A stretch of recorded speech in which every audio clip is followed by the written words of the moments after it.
Falar o que para o torcedor do Ceará depois desse empate doloroso contra o Goiás, que deixa o Alvinegro numa situação para lá de preocupante no Campeonato Brasileiro. Nessa quarta-feira aqui na Arena Castelão, Ceará 1, Goiás 1, resultado péssimo para as pretensões do Ceará, e o torcedor certamente saiu daqui do Castelão com a cabeça bem cheia, bem preocupado de como será o destino do Alvinegro no restante da competição. Vamos falar um pouquinho de como é que foi essa partida.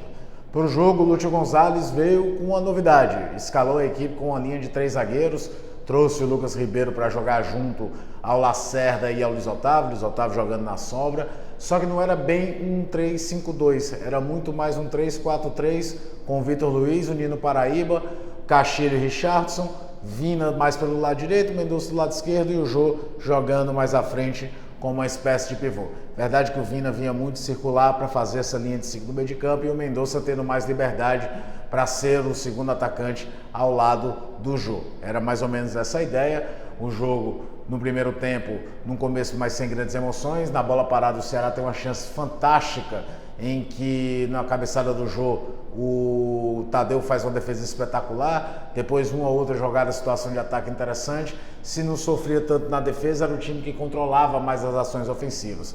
Não era avassalador, não conseguia criar tantas chances seguidas assim, apesar dessas que eu citei, mas era o time que tinha mais poderio de ataque e era uma equipe mais organizada contra um Goiás fechado, a lá Jair Ventura, sem sair muito, uma ou outra bola esticada procurando os jogadores de lado, Marquinhos Gabriel discreto, sem fazer muita coisa. Esse foi o desenho do primeiro tempo.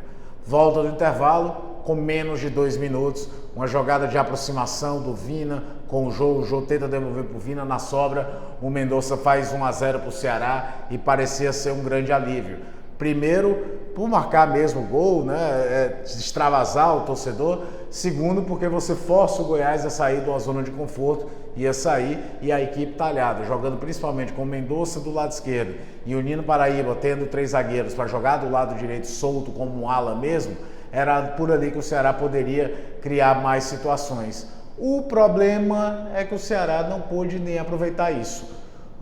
Pouco tempo depois, o Mendonça reclama que teria sido agredido pelo jogador do Goiás, vê aquele bafafá, o Vina leva o primeiro cartão amarelo.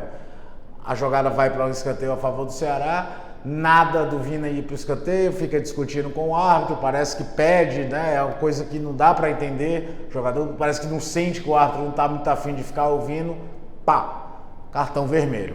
Aí mudou completamente a configuração da partida.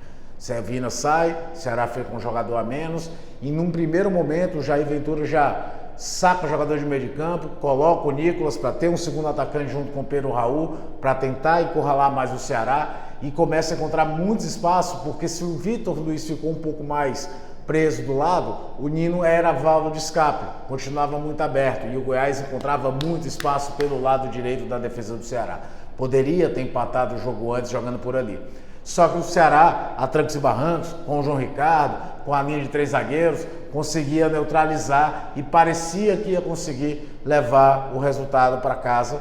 Aos poucos o Lúcio precisou fazer substituições, eu até pensava na transmissão que ele fosse colocar o Michel Macedo para ter um lateral mais defensivo ali, não fez isso, colocou o Giovani no lugar do Castilho. Aliás, o Giovani entrou, recebe uma bola do Zé Roberto que ele bate mal, que poderia ser o 2-0 e definir a jogada, um dos poucos lances de maiores perigos do Ceará jogando com um jogador a menos.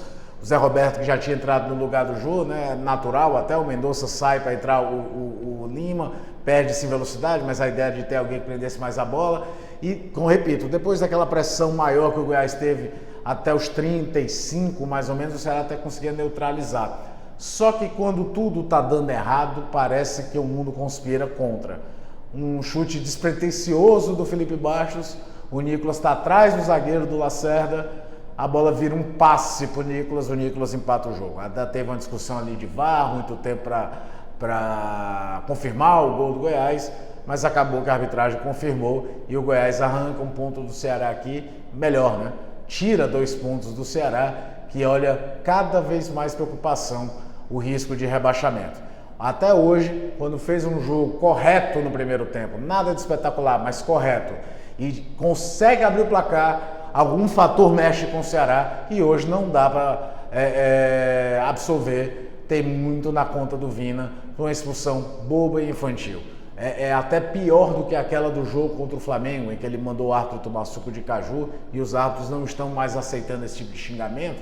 A gente já tinha visto, por exemplo, o Romarinho no Fortaleza e Inter ser expulso pela mesma situação, o Davi Luiz contra o Atlético Paranaense no Flamengo e Atlético Paranaense na Copa do Brasil. Dessa vez o Vina levou o aviso, continuou buzinando, o estádio inteiro estava pedindo para ele parar, ele tomou o vermelho e ali mexeu na configuração inteira. Por mais que o gol tenha sido num lance fortuito, ele impediu que o Ceará pudesse fazer um plano de jogo para buscar o 2-0 e poder ter uma vitória mais tranquila. Agora, esperar para ver como serão os próximos passos do Ceará. 4 jogos sem vencer, 3 derrotas. Tá bem complicada a situação do Alvinegro. Mandar um abraço a todo mundo que está inscrito no canal. Se você não está inscrito, se inscreva no Futebolês, faça parte do Futebolês junto com a gente.